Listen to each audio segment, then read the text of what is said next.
Let's see what's cooking. Yes. A little tried with a tiny spoon. Another sip. Another approving, quiet, yes. Wing cast a long, wicked look around the group. One more thing, I think, then left the stage for the first time. He disappeared into his wagon, and it frightened people who needed his wares to see how he could be gone so quickly. Inside the wagon, a large bottle is taken down from a high shelf, drank from in several serious gulps. Renditions is thirsty stuff. With one quick, measured pour, he filled a small bottle and blinked back on the stage.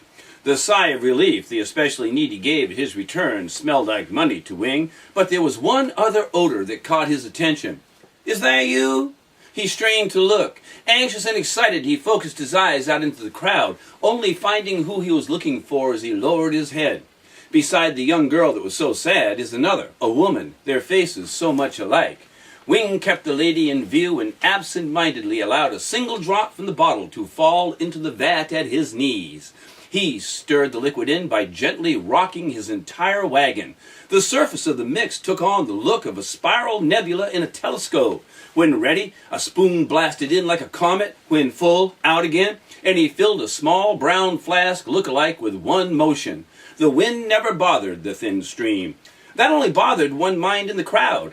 His hands had moved apart as he spilled the drink from the ladle, the last drop coming off his lip just as his hands got as far apart as they could. All of the potent safely found its way down the narrow neck of the container. The spoon was hung, the bottle corked, and it was held on high for all to see. The stranger had become a pedestal for his product. Wing's face was pointed up at the bottle, but his gaze was directed at the pair below him. He went down on one knee and asked the young girl's mother if it would be all right for her daughter to hold. "She's legal," was her uninterested, blank reply. The girl held the offering like it contained a promise from the giver. "It did, yeah. Just a drop in the tongue, a few times a day, when needed. Don't think you've got to use it all up. Never goes bad," was the prescription Wing offered. The girl immediately tried a drop. She twirled away, encouraged by a mother that stayed to go. Then the con man in the showman kicked in. "You, sir, some for your knees? You, ma'am, do you still hurt from your labor? Oh, I know you do. Frank, you should rub it on that spot. It's better when you daub it on those rashes. Mind you all, just a drop." And again, no one knew how he knew them or what their problem was, and no one asked or even sparked a bit of interest about it. But everyone did know how much to pay, and everyone did. The cash register bucket never seemed to fill. It always had room for more. As people moved away with their purchase, they were still a little at a loss as to what to do with it. There was no bag offered to carry it in, nothing to unwrap, no box, no directions, no list of ingredients on the side to read, and the stopper seemed to be made of real cork. Doesn't it come from some plant or something?" was the quiet talk. "Oh, yes, I feel wild just holding it," is the plump reply. While the snake oil man making his last sale looked into the only bright eyes before him and finalized the song he had started his pitch with, voiced the same cheery call he had used for the lines he cast to the faces of the crowd at the beginning, now chased after them as they left. "Now look at that girl go. I have to admit that she's still moving real slow. But hey, she's walking with a real cool stroll, and she's humming things she didn't used to know. Ooh, Visa and MasterCharge accepted, yahoo!"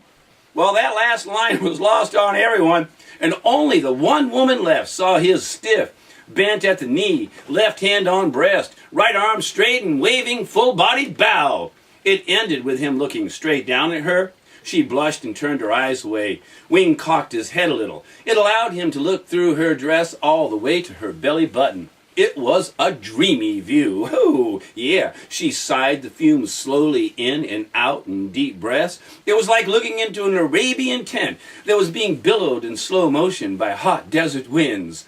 The rounded ends of the two main supports of this tent made rounded bulges in the canvas. Surely a princess lives there in that tent. Surely she stays to find out if she wants to invite you in. Well, as she turns to leave, Wing reacts and hops to sit on the tailgate. What about you, Sheila? Is seeing your daughter happy enough, or would you like something? This is the only person to be surprised by something, anything. She accepts that he knows, but she is surprised.